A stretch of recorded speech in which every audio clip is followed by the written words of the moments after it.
What up, Cavs Nation? I'm your host, Ethan Sands, and I'm back with another episode of the Wine and Gold Talk podcast. And we are coming to you today after the Cavs Game 2 win over the Miami Heat. Chris, I know you are the one writing the game story. Me and Jimmy are now trying to implement some gamers or buzzer stories. We are feeling the the tension in the air when writing and having to get things done at the zeros for the website. Chris, another game, as we've seen on multiple occasions throughout the season, where it came down to the final minutes. Obviously, the Cleveland Cavaliers were up 19 points at one point in this contest, and then it dwindled all the way down to 2 in the fourth quarter. Walk me through what you were thinking, what you were seeing, and what you were feeling as Rocket Arena also tensed up as the game clock winded down. Well, I was thinking I've got to scrap my entire lead and figure out what other direction I'm going to go with this game story, because the whole thing, to me, the story of the game up until the point where Miami started surging in the fourth quarter and then they needed Donovan's heroics to hold off that Miami Heat team. To me, the whole story was about all these different things that Miami was trying to do, all these adjustments that Miami made. They made tactical adjustments from the very beginning of the game. They changed their starting lineup. They changed their rotation. They inserted different players into their rotation. And it was like, it worked for a quarter. That's it. Because then the Cavs did what the Cavs do, and they built a 17-point halftime lead. Then they built their lead to 19, and they cruised to another victory. To me, that was going to be the story. That no matter what Miami tried to do, no matter what Miami did differently, it just wasn't going to be enough because they don't have the Jimmys and the Joes. And then all of a sudden, the fourth quarter happens.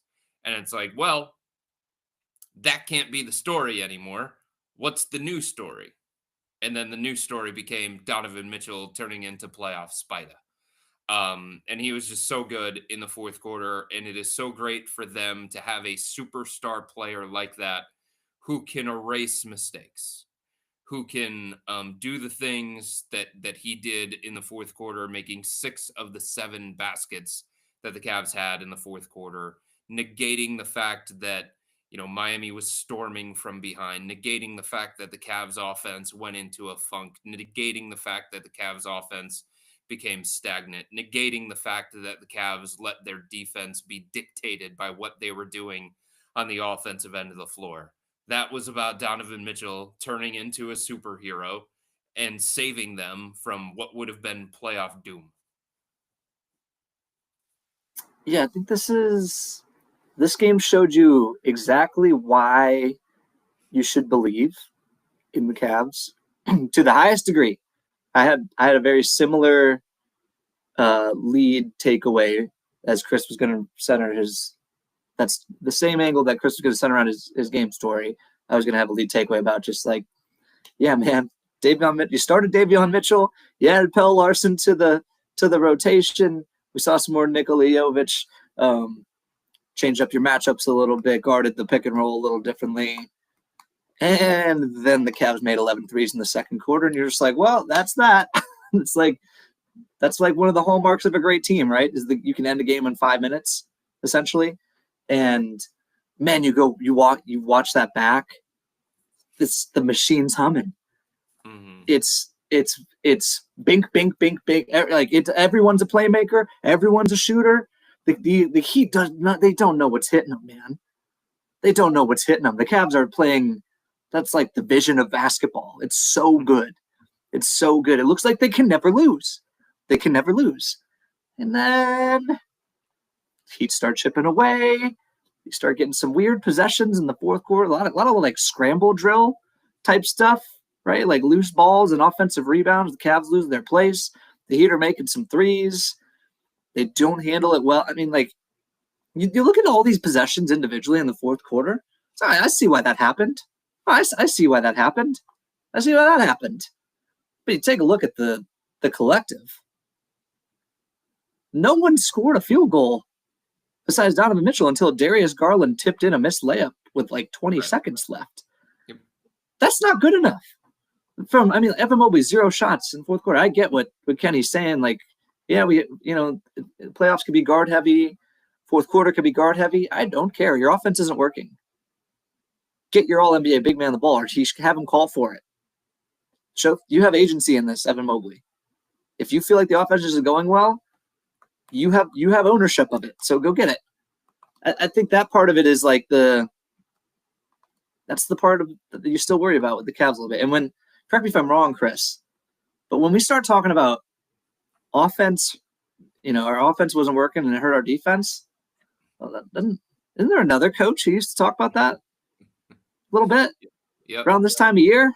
Yeah. I don't think it's a 1-to-1, but that kind of stuff does raise a bit of a red flag for me. Like, I don't know if I understand where Donovan's coming from after the game, saying, I'm glad this happened. We needed this.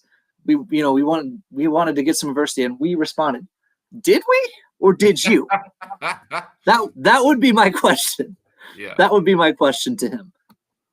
And I just wanted to give a little tidbit because this is supposed to be fun, right? We're doing a podcast, boys talking about sports, all these things. Great friend of the podcast, great friend and legend of cleveland.com and Cleveland Cavaliers coverage. Terry Pluto left the game after I think it might have been even before the second half. We're in the second quarter and Terry's sitting next to me and we're talking back and forth about what's going on, what's not working, what's going right. And then the Cavs go on this barrage of threes, hitting 11, a new NBA record, playoff record for threes in a quarter. In that second quarter, they hit 11. And Isaac Okoro subs into the game, hits a corner three. Terry Pluto goes, that's the game, and literally walks out of the building. So I think everybody in the arena kind of was thinking the same thing. Well, if the Cavs are going to shoot like this, I don't know if Miami is going to be able to hold their water, right? And obviously we've seen that over the course of this series. We've seen that over the course of the regular season. But the most important part is what Kenny Atkinson said. Like, at some point, they were going to come back to the mean. They're shooting over their heads, and sure, you could say that Miami was doing the same thing. Chris talked about that in game one. I felt like they were doing that a little bit again in game two at points. But it's more so now about, is this the reality of the Miami Heat, right? And Jimmy and I were talking about this after the game. Davion Mitchell didn't know he had this in him, right? Tyler Hero, he's a bucket. Didn't know he was going to go get 33, but he's a bucket, right? So I think the main portion of this. Davion Mitchell had 3 games the whole year with 18 or more points. Mm-hmm. He has two in the first game, 2 games of the series. And credit to him. But we just don't have a ton of precedent for that. 100%. And I think it's just looking at the defensive effort in the second half, right? Because Davion wasn't playing well in the first half again. Right. And Tyler Hero was doing his thing. So we're not going to really talk about him until later on in the podcast. But for me, it's what Jimmy was getting at. The defensive end cannot slip, especially and Chris has been holding in on this question for the latter half of the season. How are you going to say you're a defensive identity-based team when you're the number one offense and when you're not shooting the ball well, your defense goes like this? So I think it's important that not only do the Cavs continue to make shots, because that's been our whole basis on why the Cavs are so good, why they're going to be able to make it to the Eastern Conference Finals or whatever. It's because there aren't a whole lot of teams in the league that can shoot with the Cavs. But if they aren't shooting and they aren't making shots, how does that impact the rest of their game? Chris, how important is that dynamic, especially not only in this series, but in the future of the playoffs? The 3-point shooting stuff? I mean, everybody knows that that's who the Cavs are. All of the numbers say that when they shoot well from 3-point range, when they make a bunch of threes, they win these games. When they don't shoot well from 3-point range, when they don't make a bunch of threes, they tend to lose. And it shouldn't be that way. It honestly shouldn't, because they have other avenues to generate offense consistently. They were one of the number one teams in terms of efficiency on drives to the basket. They were one of the number one teams in the NBA on total drives to the basket. Darius Garland, Donovan Mitchell, Ty Jerome, they can all get into the paint. They can create shots for themselves, create shots for others. Theoretically, they have Evan Mobley, who is an all NBA player. He's either going to be on the second team all NBA or third team all NBA. You should be able to generate quality offense going through him as an offensive hub. And I know that he's still maturing. I know that he's still learning how to be a star. I know that he's still getting comfortable with different aspects of his game. And in pressure situations, you would probably rather it be Donovan, especially when it comes to the playoffs, because of things that you saw tonight, right? But, if the three isn't falling, if those shots aren't being generated to the same level that they were in the second quarter, make the adjustment. Believe in your other guys. Trust your other guys. Jared Allen inside. He should be able to take advantage of some opportunities if it's Nikola Jovic guarding him instead of Bam Adebayo. You know what I mean? So it's just, I don't think the Cavs can get into a situation where they're too reliant on the three. Yes, it's a big part of what they do. Yes, it's a big reason why they're the number one seed in the Eastern Conference. Yes, it's a big reason why they built the lead to 17 at halftime. But you have to understand how the game is going, and you have to be willing to make the adjustment on the fly and read the game as it's transpiring. And I think too often, at various points, the Cavs can go into these lulls offensively where they're a little bit too reliant on that. And they don't need to be, or they shouldn't have to be. Let's put it that way. Can we be honest here? The identity changed. The Cavs have been swearing up and down all year. We still hang our hat on our defense. We're still a defense-first team. Well, the numbers tell me otherwise. Your personnel decisions tell me otherwise. Mm-hmm. And at a certain point, your offense, the things you do to be good at offense in this league and the things you do to be good at defense in this league are in conflict sometimes. Mm-hmm. They are in conflict. Shooting a lot of threes creates long rebounds. Makes it hard when you miss, I'll say it a third time. When you miss, that makes it harder to get back in transition. What did Kenny say before the game? By far, the most efficient action in the NBA is transition. That's great, obviously, but every team wants to be in transition. But what happens when you run in transition? And again, you miss. Guys lag behind the plate. It creates a transition opportunity for the other team. It's a two-way sport, and the two ends of the court are connected. Okay? JB played a different style because he played a different style to support the defense. Mm-hmm. All right? And it's to the personnel point, it's easy to say, well, you can't let your lack of offense affect your defense sometimes. Well, here, let me tell you something. You look up and down the Cavs roster, you should count how many guys derive their basketball identity by how they play on offense versus how they play on defense. Count them up. And once you get there, I'm talking off the top of my head. We think Evan Mobley's a defensive guy. Jared Allen's a defensive guy. Isaac Okoro's a defensive guy. Dean Wade's a defensive guy. We can have a conversation about DeAndre Hunter, but I think one of the little secrets that we haven't talked about that since DeAndre Hunter got here is that DeAndre Hunter is a better offensive player than he is a defensive player. Yeah. That's a take I have. I wonder how many Cavs fans share that take, but that's a take I have. And what happens when you have these guys who have their entire life derived their sense of basketball self-worth from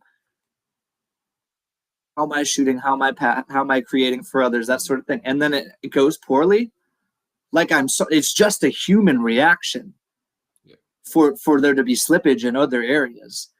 And it's easy to say, and they'll tell you it's the right thing to say, and it's the right mindset to have. We'll find another way to impact the game. It's not that simple. It's just not. These are people. I think that's a great point, Jimmy. And it kind of goes back to what we were talking about. Like, there's obviously going to be a regression when you're shooting that well, but there's also just kind of the relaxation. And that's, again, going back to something that the Cavs have struggled with is third quarters, right? That's been the Achilles heel of the Cavs throughout most of the regular season has been that third quarter and how they get up to big leads at halftime and then they kind of let off the gas when they come back out of the break. And I think that also goes back, since we're making comparisons to J.B. Bickerstaff-led teams, last year when the Cavs let their foot off the gas or let their foot off teams' necks on multiple different occasions and let teams back into the game. Sure, we can have the conversation that is still true that the Cavs have better clutch performers this year than they did last year, which comes with the evolution of Evan Mobley and Darius Garland playing back to his Mr. Fourth Quarter standard.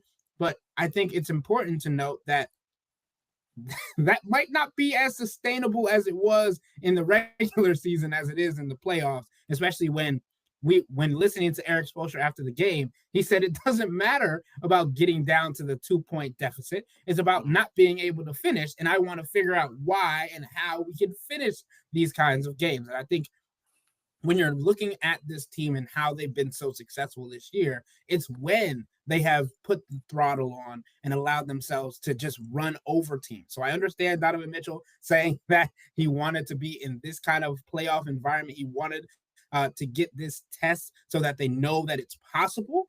But again, going back to what Jimmy said, it was really just the Donovan Mitchell show, especially when the fourth quarter, for the first half of it, they had scored just 8 points. Even Donovan was struggling in the first half of the fourth quarter until he just flipped the switch. They called a timeout, and he said, I really can't let us lose this game. So we got to a floater, and they got to a couple of threes, and the rest is history.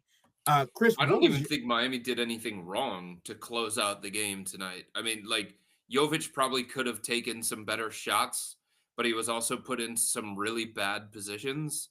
I think that was more just about Donovan went supernova. Donovan took over the game like stars tend to do, like he has done in the past. And, you know, he went shot for shot with Miami, and some of the shots that he made counted for 3, and some of the ones Miami was making counted for 2. So that was just about Donovan Mitchell being brilliant in the fourth quarter. Like, I don't think Miami should look at it saying, oh my God, like we threw that away. Like we threw away an opportunity to chase down the Cavs because of poor execution, because of untimely turnovers, because of sloppy defensive closeouts or something along those lines. Donovan Mitchell's shot making was brilliant when it absolutely needed to be. And that's the way that I look at it. He saved the Cavs.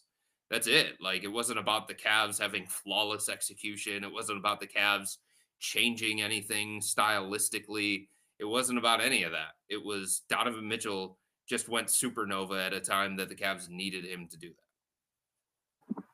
And I know it's this idea of Donovan knowing the moment and picking the moment.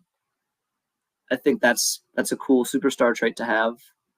Just that sense of, okay, I need to take over the game. But just the idea that really hasn't been his MO this year, and that he could just, like, for the first time in weeks, just say, okay, I'm going to do this, and he does it. But I'm not making a super high IQ point here, but, like, man, he's so good. He's so good. And I think, like, maybe even to Chris' point, like, maybe Jovic, you don't want him taking 6 shots in the fourth quarter in the first place either. But if you're Miami, I think you just shrug your shoulders and say, yep, they've got that guy, we don't. Yeah. And Spo made it very clear. Like, Donovan made tough shots. That's just how it goes. Davion Mitchell even said, like, Donovan Mitchell's a superstar for a reason.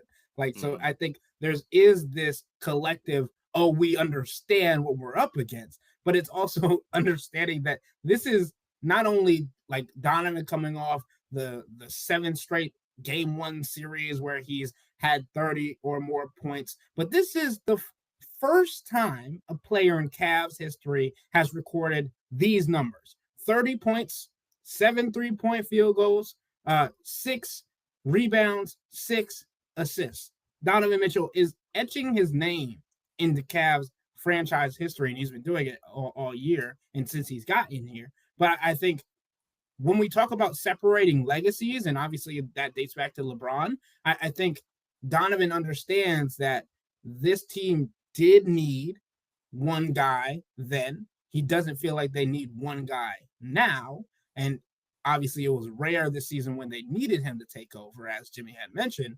But I think he knows that even if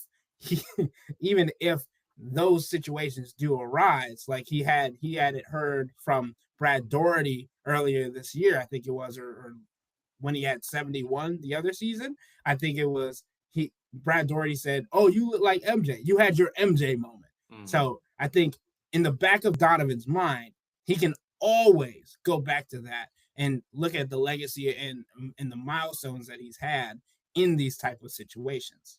We can very much end the conversation about whose team this is, whose offense this is, whose franchise this is, whose city this is. It's Donovan Mitchell. Until further notice, it is Donovan Mitchell. And you just saw that difference. Like, there's a calm, there's a poise, there's a belief, there's a confidence. Maybe one day it's going to be Evan Mobley's team. Maybe one day.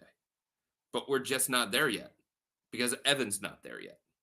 Donovan is still on a different level. And maybe one day it becomes Darius Garland's offense. But we're not there yet because Donovan is just on a different level. The level of basketball maturity, the level of composure, the level of superstardom, the level of everything. Like, we can end all of those conversations about, hey, maybe Evan is the most important player to the Cavs' success. Hey, maybe Evan is ready to be the man.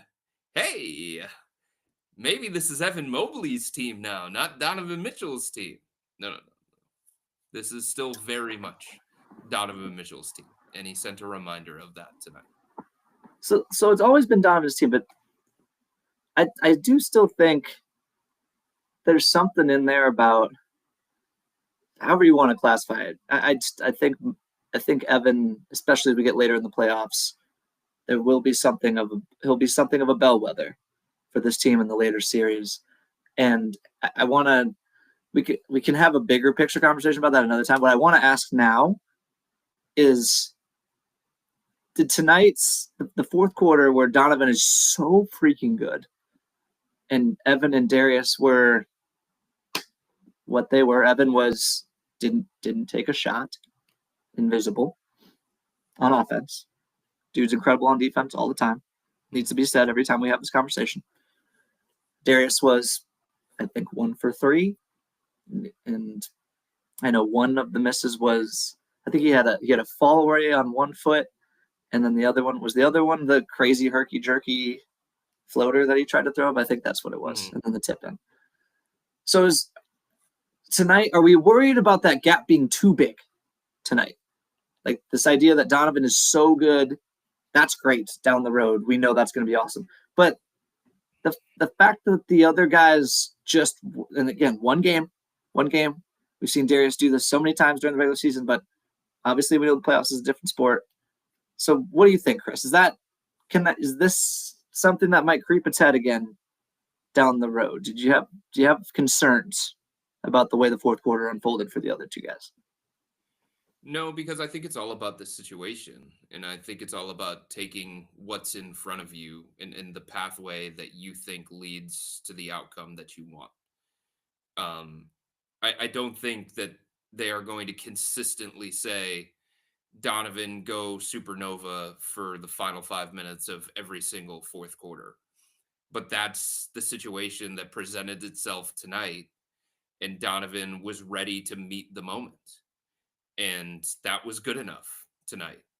In another situation, it might be Darius who has an advantageous matchup that feels like he can attack, he can get to the rim, or maybe it's Evan Mobley who has an advantageous matchup, or maybe it's Evan Mobley and Donovan Mitchell working a two-man game, and the defense sends 2 at Donovan and he tosses it to Evan, and then he becomes the playmaker in 4-on-3 situations. So I think the beauty of the Cavs is that they do have other options.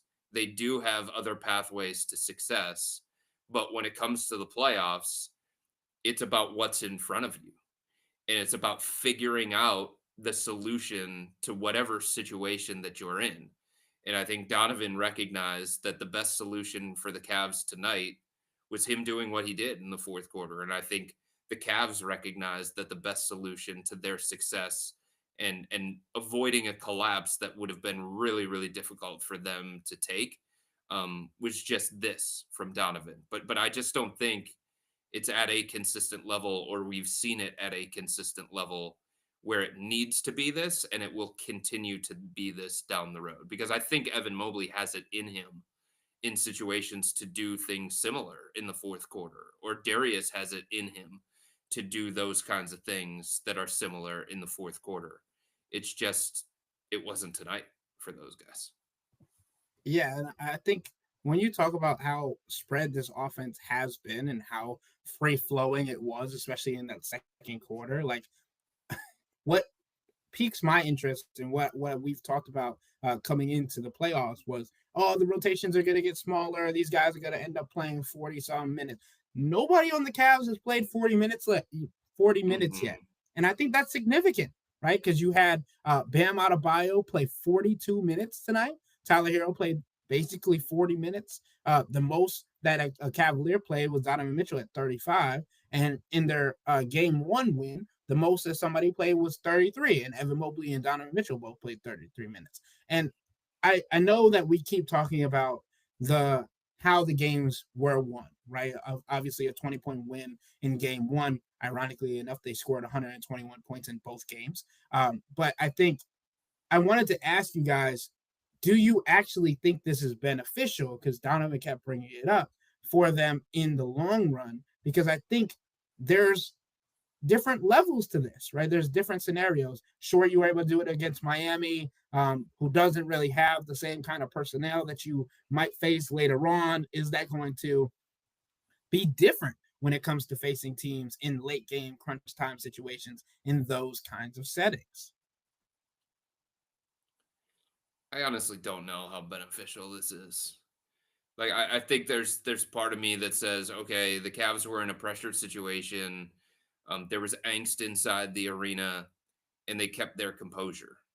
Like, yeah, that part of it is true. They didn't buckle under the playoff pressure. But it's like, did they do anything that was significantly meaningful? Did they find something in a late game situation, like some set that they could go to over and over and over again? And it's like, oh, eureka, that works. Did they find like a 5-man lineup that was so effective for them down the stretch at both ends of the floor? Like, I didn't come away with that kind of feeling. I just came away with the game was slipping away from them in the fourth quarter, and their star saved them. Like, how meaningful is that? Like, the meaning of that to me is maybe you avoid having to play a 5th game against Miami. Or maybe you avoid having to play a 6th game against Miami. But do I think that was a seminal moment that is going to change the trajectory of the Cavs in the playoffs? No, I definitely do not. Like, the other thing that it does do, I think Donovan is right on this, but like, they have so much respect for Miami to begin with, and they have so much respect for Eric Spoelstra to begin with. But like, if you win both of your first 2 games in the playoffs by double digits or by 15, 20 points, as Jimmy said, these guys are human. Like, it's hard to sit there and say, hey, have appropriate fear of Miami going into game 3. You know what I mean? So like, I guess this raises their antenna of what Miami is capable of, that if the Cavs mess with the game, if the Cavs don't have the right focus going into game 3, if they don't have the right approach going into game 3, then they could slip up. But I just don't see this as overly meaningful to the Cavs. Like, this isn't a situation where, Darius Garland did Jalen Green tonight and he had like the best playoff game of his career when the Cavs absolutely like that didn't happen.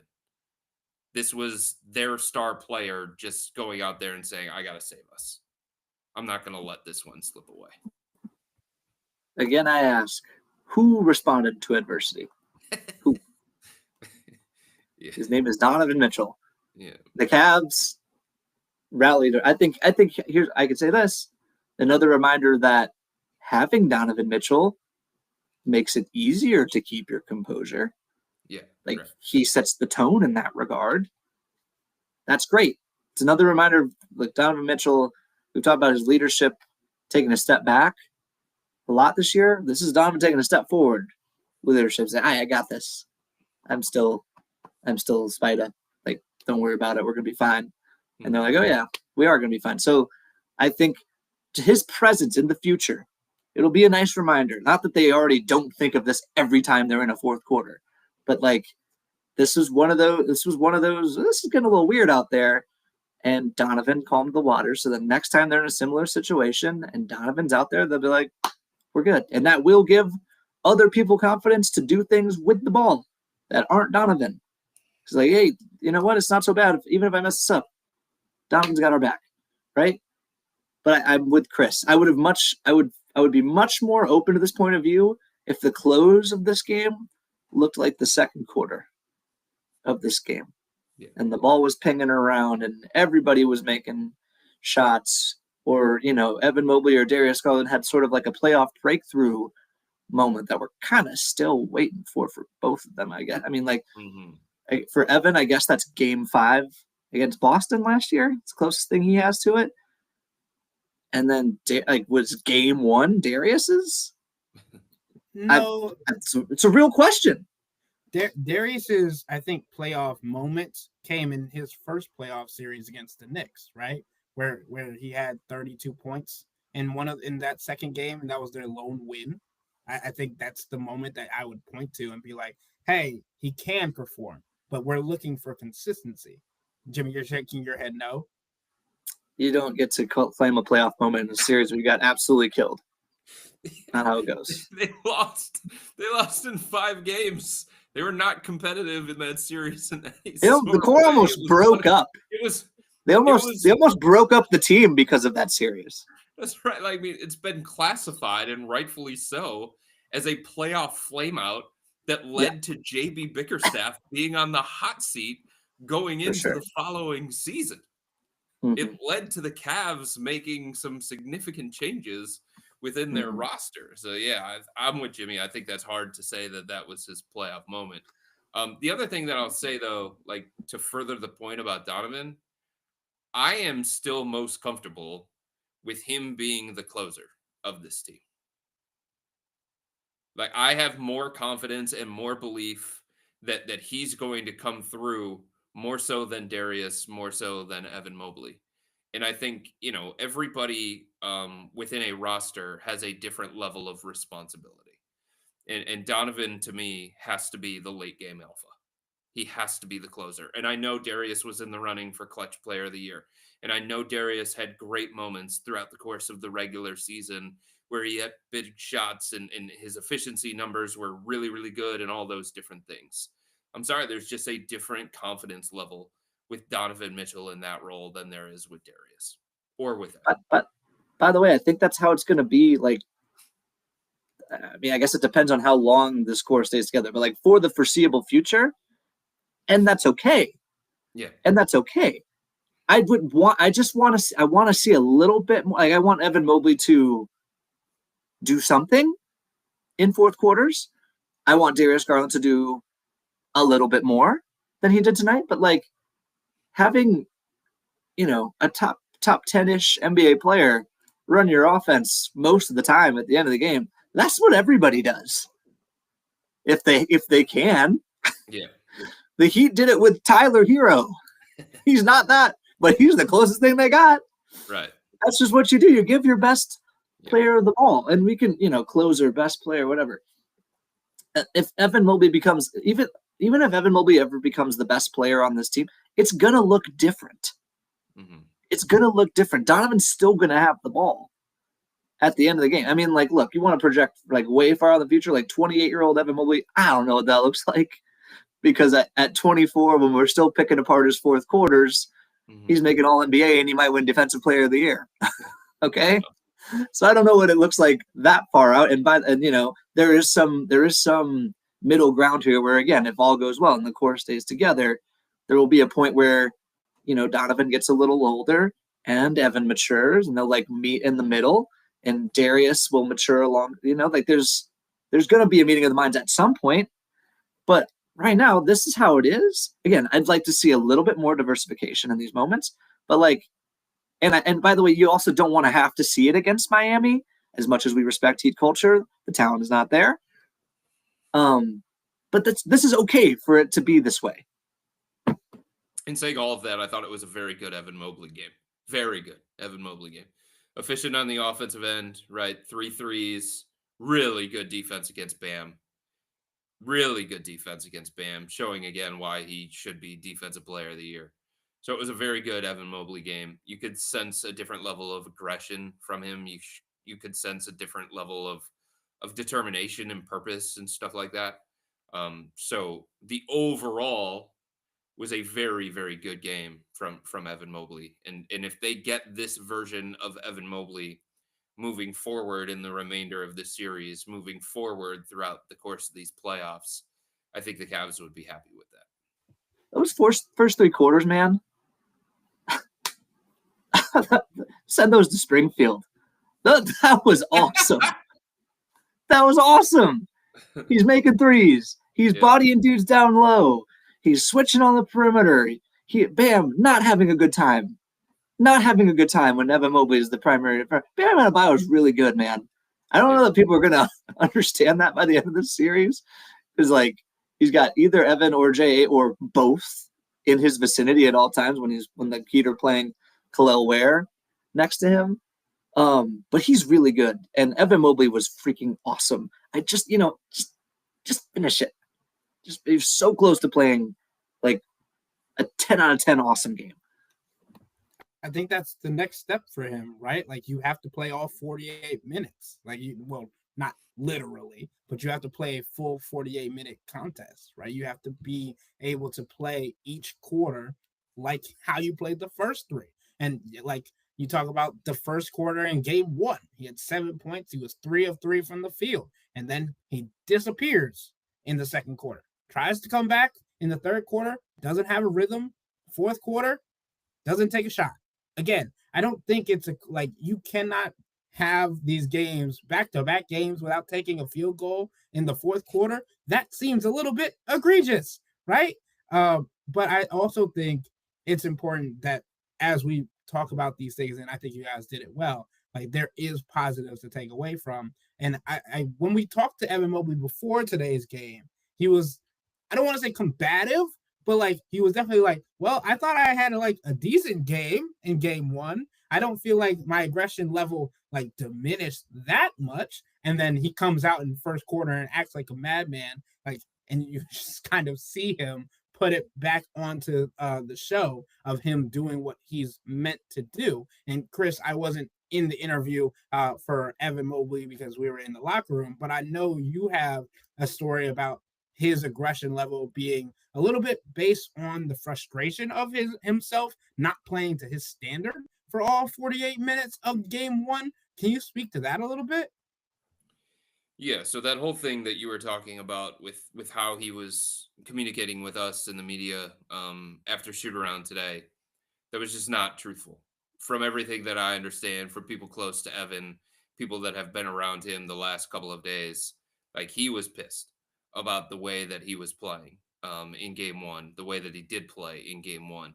It was not to his standard, and he worked his butt off in practice the day after. Shoot around, like soaked in sweat, the last person to leave the floor both days, basically, because he was not happy with his performance. He did not think that that was good enough. He did not think that that was representative of him. And that just shows how great he wants to be. That just shows the high standard that he has set for himself. And and so like this idea that he felt okay with his aggressiveness level in game one, or he felt like it was a quality performance. Everybody that I talked to over the last couple of days said that that's not his true feelings on his performance from game one. And that's what you want. That's what you want from somebody like Evan. He has talked about it over and over and over again. He wants to be one of the greatest basketball players in NBA history. He wants to be looked at as a guy who can be in the MVP conversation and the Defensive Player of the Year conversation and win multiple championships and contribute to winning at the highest level. He wants it all, and he's not going to settle for anything less than that. So you do want him to have that kind of feeling after his game one, because people would look at that game one and say, "What? Like, this guy's going to be on an all NBA team? How? What?" And obviously, that's not what you measure when it comes to those kinds of things, but it just wasn't reflective of what he's capable of. And you could tell from the very beginning of game two that there was a different level of focus. There was a different level of purpose to the way that he was playing. There was also a different focus level from the Cavs to involve him and get him touches in spots where he could be comfortable, because I think the Cavs understand how important he is to the success of this team, both in the long term and in the short term. So yeah, all of those things that he was saying after shoot around today, as he was saying them, I didn't even believe him. I don't know that he believed some of the things that he was saying, but like I said, this is what stars do. This is what all NBA players do. They recognize that one game wasn't good enough, and they do everything in their power to make sure that they're ready, they're prepared to go out and change it the next game. Because we've talked about this. Greatness cannot be a sometimes thing. Greatness is an all the time thing. And that's something that, Evan is fully aware of, and that's something that he wants to live by. So the last part, go ahead, Jimmy. Go ahead. I was just gonna say real quick. You know what else? Stars and greatest players of all time. You know what else they do? They attempt shots in the fourth quarter. That's it. At least one, right? Like anyway, and me and Jimmy had talked about it on the last podcast about how like he didn't get to the free throw line either, which is another indication of not being as physical as we would want him to be. Tonight he didn't have a ton, but he had more than zero, right? He had what was it? 3 free throw attempts. He was 3 for 3 from the line. Better, but needs more. So the last thing that I wanted to touch on, because I wanted to dive a little bit deeper into a something that we had mentioned before this series about the defensive lineups that the Cavs could look to go to. And today, it caught my eye, and obviously it happened a little bit in game one as well, but Ty Jerome, Darius Garland, and Sam Merrill all on the court together. Chris, I know we had talked about the Cavs having a little bit of a hesitation to put Ty Jerome and Darius Garland on the court at the same time because of a defensive liability, or allowing the opposing team to attack either one of them, having two guys on the floor that can be attacked on any given possession. That's not necessarily ideal, but just looking at the numbers, they're not horrible with this 3-man lineup. Sure, it helps that their offense was off the charts, and I think that is also a reason that Kenny Atkinson was able to lean into it a little bit more, because of the shooting that was coming along with it. Over the last 2 games of the playoffs, with Darius Garland, Ty Jerome, and Sam Merrill on the court together, they played together for 13 minutes, according to NBA.com. Their offensive rating is 141.7. Their defensive rating is 91.3 for a net rating of 50.4. This is that 3-man lineup. Chris, I know we talked a little bit about this before the playoffs began. What do you think about how Kenny Atkinson's perspective of the defense has changed, or could continue to change as the series differ? It's been clear in the first 2 games that Kenny values Sam Merrill more than Dean Wade and Isaac Okoro. And the things that Sam brings to the offensive end of the floor, and he believes in his defense enough that he doesn't feel like there's going to be significant gains by going to Isaac and Dean. And they're certainly not going to offset the problems that could arise with both those guys offensively, because there is a give and take here. I still think there is. Like, Isaac made the three tonight, and that was really, really important for him. But as an offensive player, as a threat, as how the defense chooses to guard him, it's just different. It's different with Sam Merrill, and it's different when it comes to Sam Merrill and Dean Wade. And it's clear that the Cavs are making some offensive-based decisions because they want to keep that flow. They want to keep that rhythm. They want to be able to score enough that Miami's not going to be able to keep up with it. And if this was a different situation where Kenny Atkinson felt like Sam Merrill was a defensive liability, or he was getting exposed, or him being targeted was problematic for the Cavs defense, then maybe it changes his line of thinking. But he believes in Sam's defense enough, and he understands that Sam brings a different dimension offensively and a different ceiling to this team offensively than Dean Wade and Isaac Okoro. Look, maybe it's different against Milwaukee/Indiana. Maybe it's different against the Celtics if that's the matchup in the Eastern Conference Finals. Stop overlooking Indiana, people. But in this series in particular, he feels like it's more important to have Sam Merrill out there than it is Dean Wade and Isaac Okoro. And based on the majority of the first 8 quarters of this series, it's hard to argue otherwise. Remember we were talking about identity changes earlier?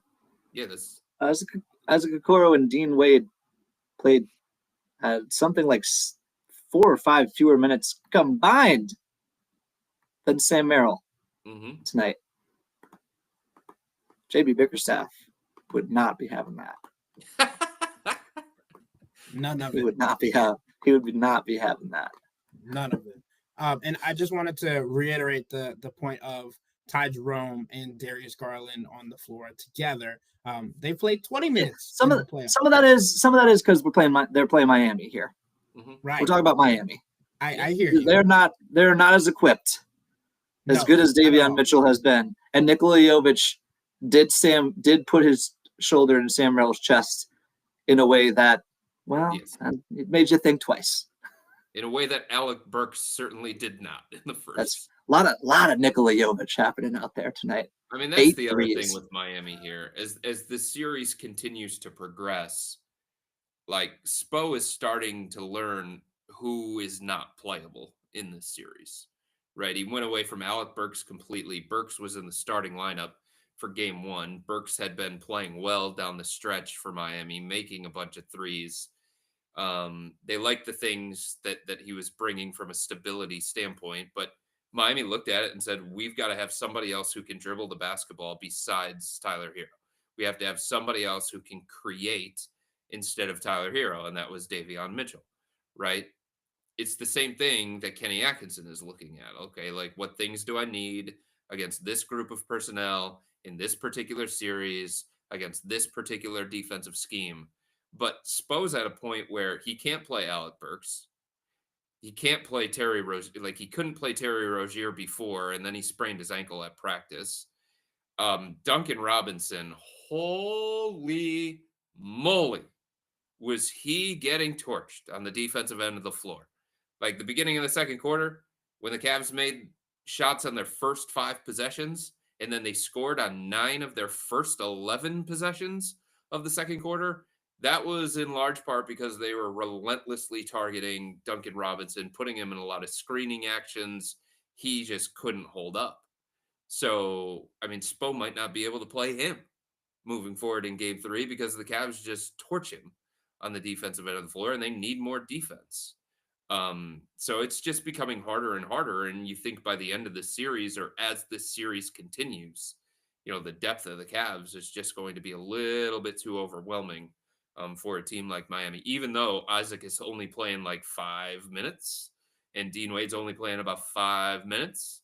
Like, I think the Cavs certainly have more playable bodies than Miami does, and that is going to exhaust a team by the end of this thing.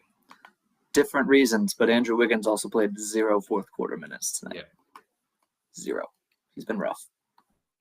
And I think when we talk about Dean Wade, me and Jimmy had talked about this on a previous podcast, that Kenny Atkinson had scolded Dean Wade during a timeout when we thought it could have been, because we were both furiously writing during game one, it could have been like he didn't take a shot, didn't take an open look, because Donovan and Kenny have been on him for that in previous games this season, but it was because he didn't get a rebound.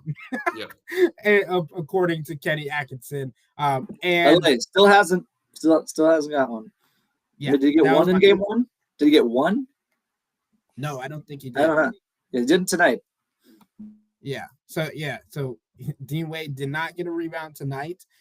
He had a steal, and he was +6 in his 5 minutes of play. But obviously that was because of the defensive end, not because of what he was contributing on the offensive end. I'm looking back to the game one against the Miami Heat, and Dean Wade got 1 rebound. He had 1 defensive rebound. And while Kenny Atkinson said that he would get on him for missing or not taking an open look, he's in the game to play defense and rebound. So he got on him during the film session afterwards as well, as the Cavs were practicing.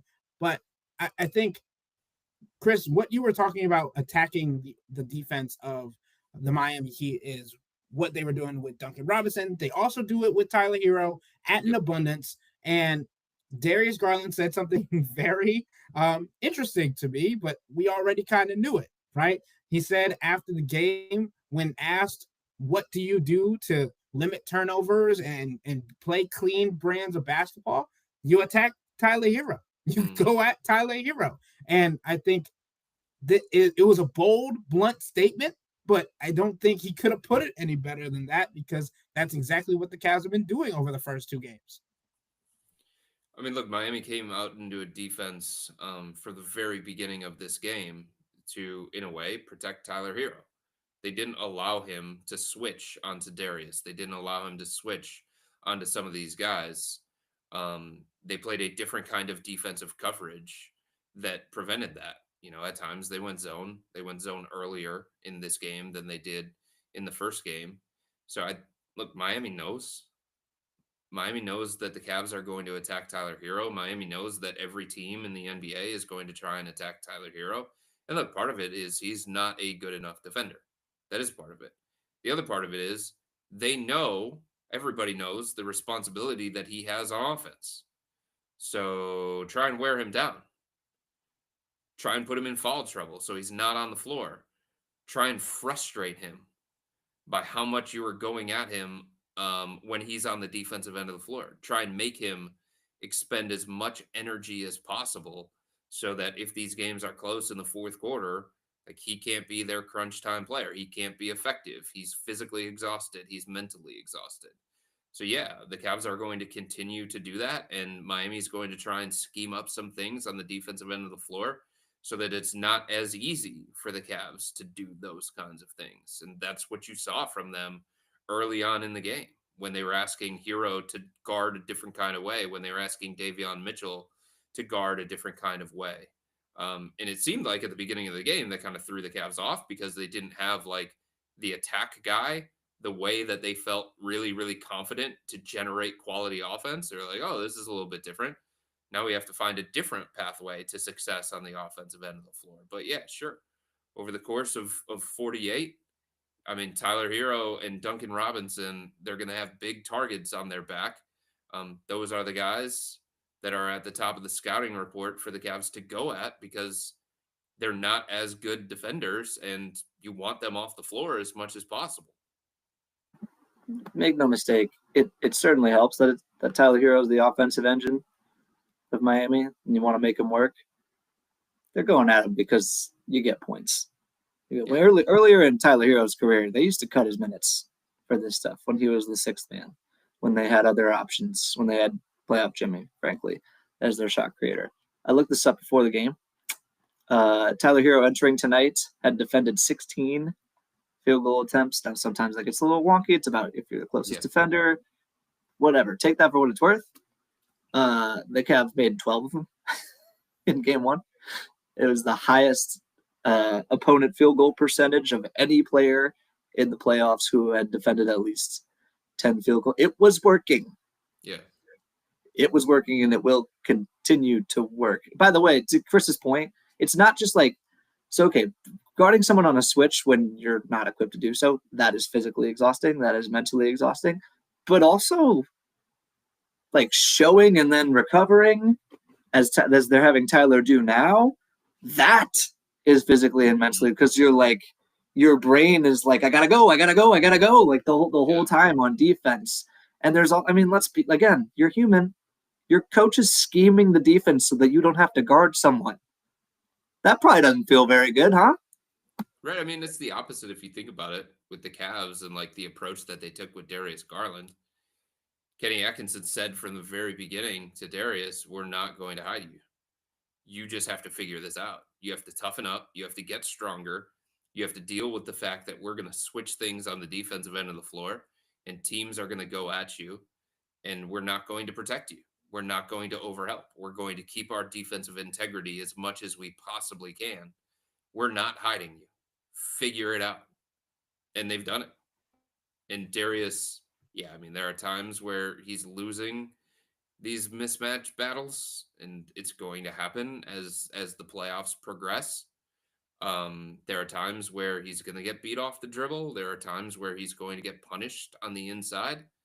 But like his willingness to take that challenge and the way that Kenny Atkinson has basically been so vociferous about, like, we're not hiding you. Like, that's a message that you're sending to Darius that is the complete opposite than what Miami's sending to Tyler Hero. But make no mistake, as Jimmy said, Tyler Hero is not lacking in confidence. If there's one thing that we know, he's not lacking in confidence. I forget who said that. I think it might have been DeAndre, who was like, yeah, they started making some shots and started talking that smack, and we didn't really like that, so we had to come back and do what we do. If you could shoot like Tyler Hero, you would do the same thing. Sure, that guy's awesome. I can't shoot like Tyler Hero, and I still do that. But a stat that I wanted to throw at you, because Jimmy came with a good one. Tyler Hero's been the screen defender on 50 pick and rolls through 2 games, and the Cavs have generated over 1.2 points per possession on those trips. So that's a lot of screens. That's a lot of screens. Yeah, I mean, game 1 was the worst game that Miami had played all season in terms of defending the pick and roll. That was the worst game that they had played in terms of defending the pick and roll. So obviously Miami knew coming into this that they had to do some different things defensively. I don't know that they felt like after game 1, or it would be so quick that they would have to be so drastic about those things because of how terrible they were at defending the pick and roll in game 1. But that's the way that it happened. And I think it took like until 9 minutes into the first quarter or something that they actually allowed Tyler Hero to switch. I don't think they wanted it to happen, but it did. And then Darius put a move on him and made a 3. And I was like, well, they finally got Tyler Hero to switch, and then banged a 3 right in his face. But it's clear that they're trying to avoid those kinds of matchups because they understand what it leads to for the Cavs offense. So for the last segment of today's podcast, our Celtics corner. I know, Jimmy, you love this so much. The Celtics came away with another win over the Orlando Magic, 109-100 in game 2. They now have a 2-0 series lead over there as the 2 seed versus the 7 seed. Chris, I know Jason Tatum didn't play, and I know we haven't really gotten to watch this game in its entirety because we're live recording this after the Cavs game. But, I mean, again, Paolo Banchero had 32 points. Franz Wagner had 25 points. Jaylen Brown, 36 points. Kristaps Porzingis actually had a halfway decent game, 20 points. And then Derek White did not go for 30 like he did the other night. And I think that was the biggest change for the Boston Celtics. He had 17, and then Peyton Pritchard had 14. But it just feels like even when the Orlando Magic get close, it's not going to be enough to beat the Boston Celtics.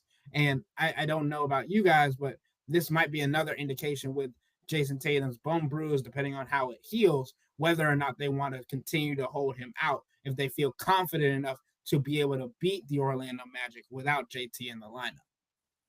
Yes, they don't have to force it. I mean, this is a team that it's about winning a championship. It's about the bigger picture. And I think they have enough belief in their guys, and rightfully so, especially with Jaylen Brown being finals MVP. He's carried teams in the past.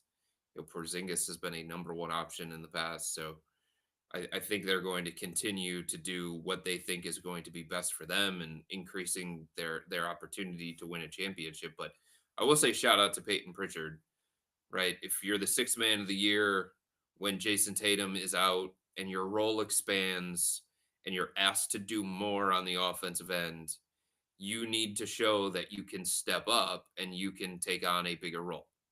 You need to show that you can do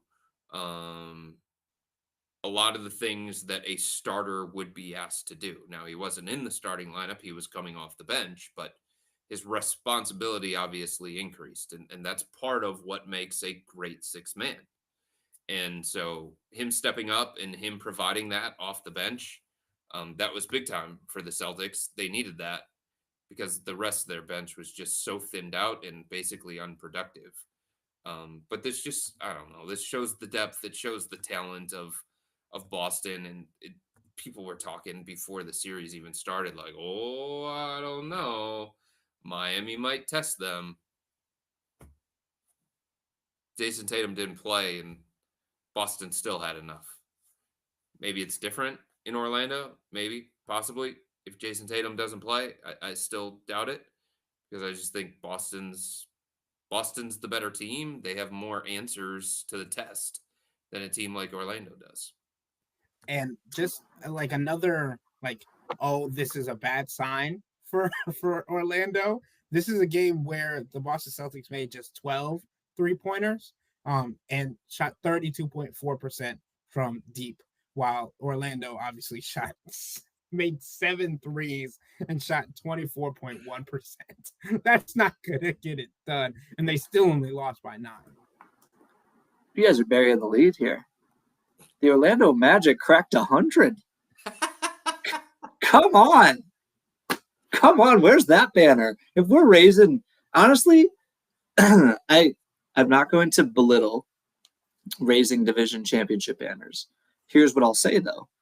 I think the Cavs winning a division championship was just as hard as the Orlando Magic scoring 100 points against the Boston Celtics in the playoffs on the road. I think those are comparable challenges. And, man, you know what? Can I shout out the Atlanta Hawks one time? For 120 points. They let 120 points. They let the Orlando Magic score 120 points in a play-in game. How did you do that? Cole Anthony and Anthony Black, man. They're still on the team. They're still on the team. Cole Anthony took what? Cole Anthony took 1 shot and played 5 minutes. Anthony Black took 8 shots and played 23 minutes. Obviously, different team, different schemes, different principles. Different matchups.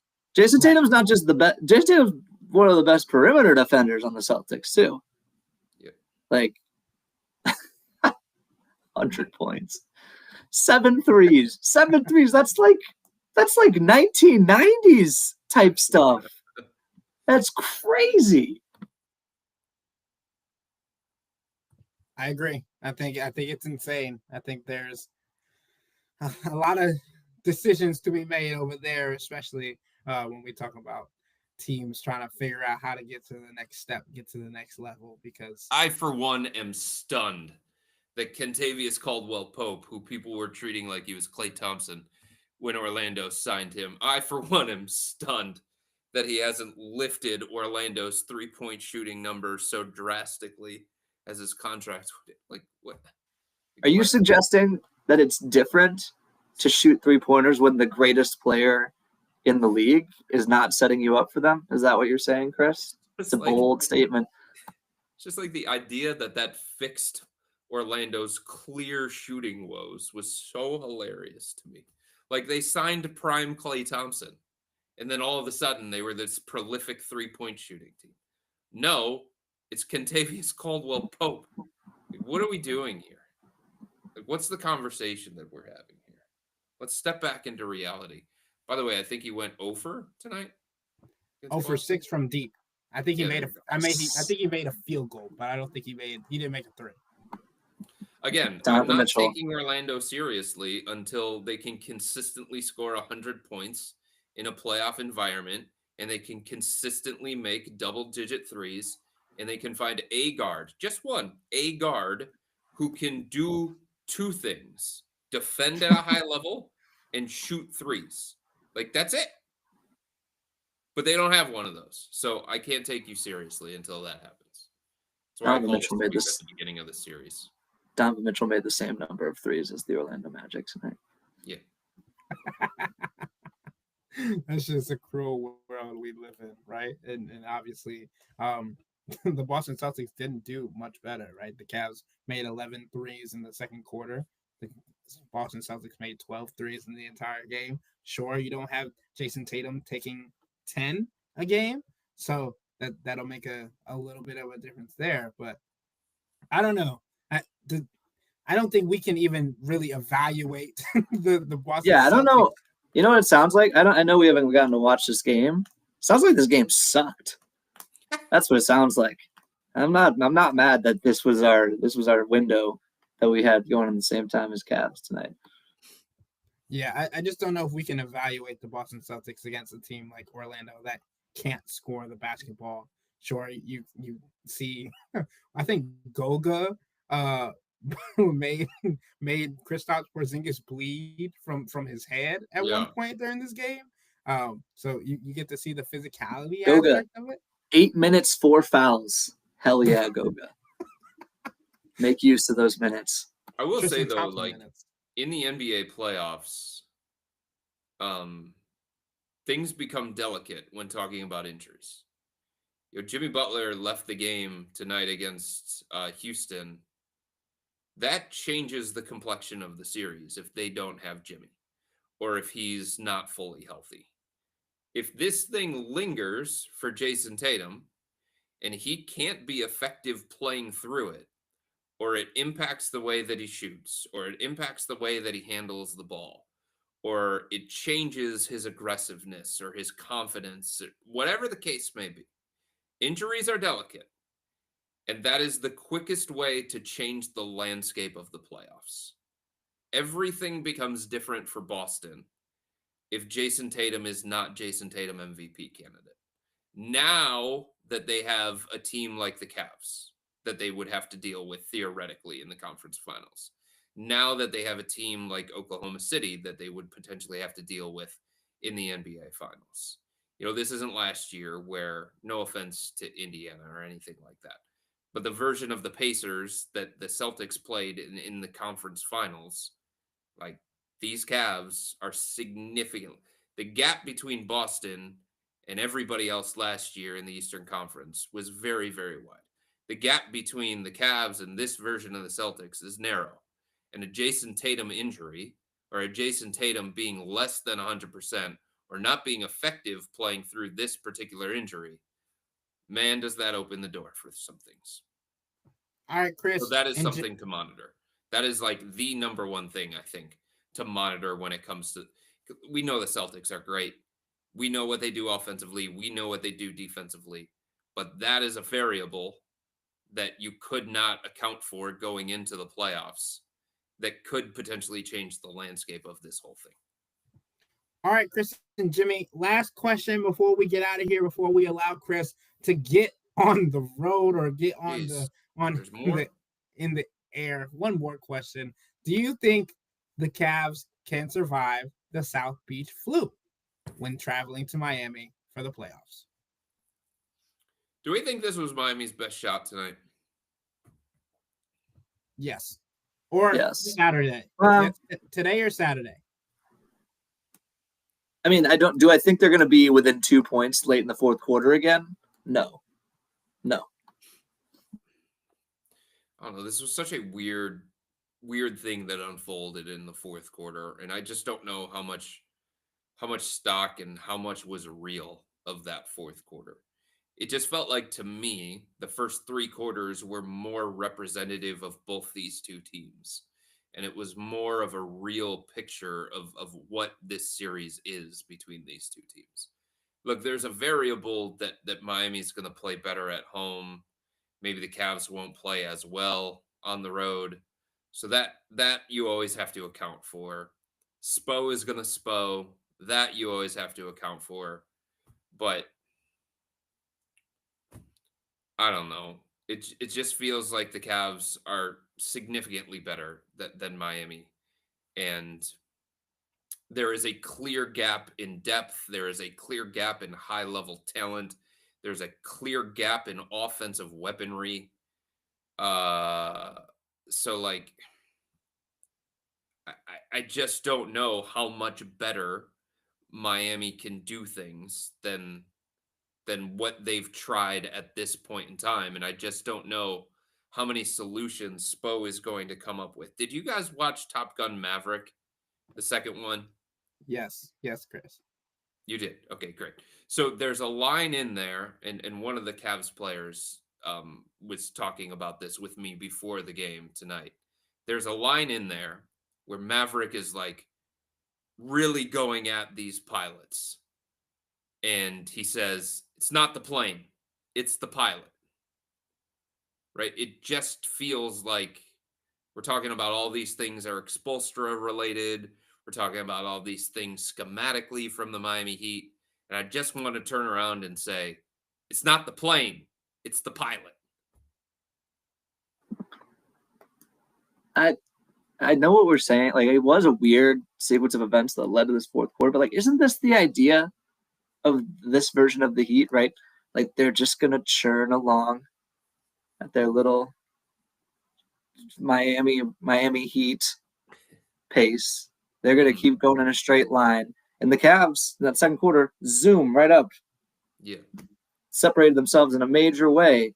The Heat keep cutting that middle. And if you dip, you look up and it's a close game.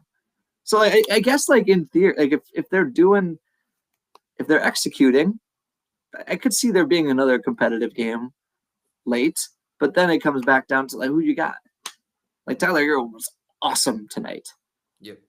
Awesome. This decent. Well, yes. In that regard, when it's time to go toe to toe in fourth quarter, like he was a closer. He was closer worthy tonight. That might be the best game we saw from Tyler Hero.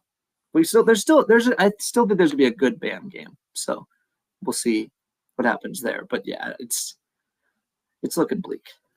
I mean, they're battle tested, they're prideful, and they're well coached. So that theoretically gives you a fighting chance, even against a team that is significantly better. So you don't want to dismiss them because of those things. They've got tiger blood, and they're just like tough to swat away completely. But so much of what I've seen throughout the first 8 quarters of this series points to a mismatch. How many guys, like, the Heat played 3 guys 30 minutes tonight. Spo is just searching. Like, we've lost Alec Burks. Alec Burks has been picked off. We will remember him well. We will remember him well. Duncan Robinson. We're on real thin ice. We're on real thin ice with Duncan Robinson.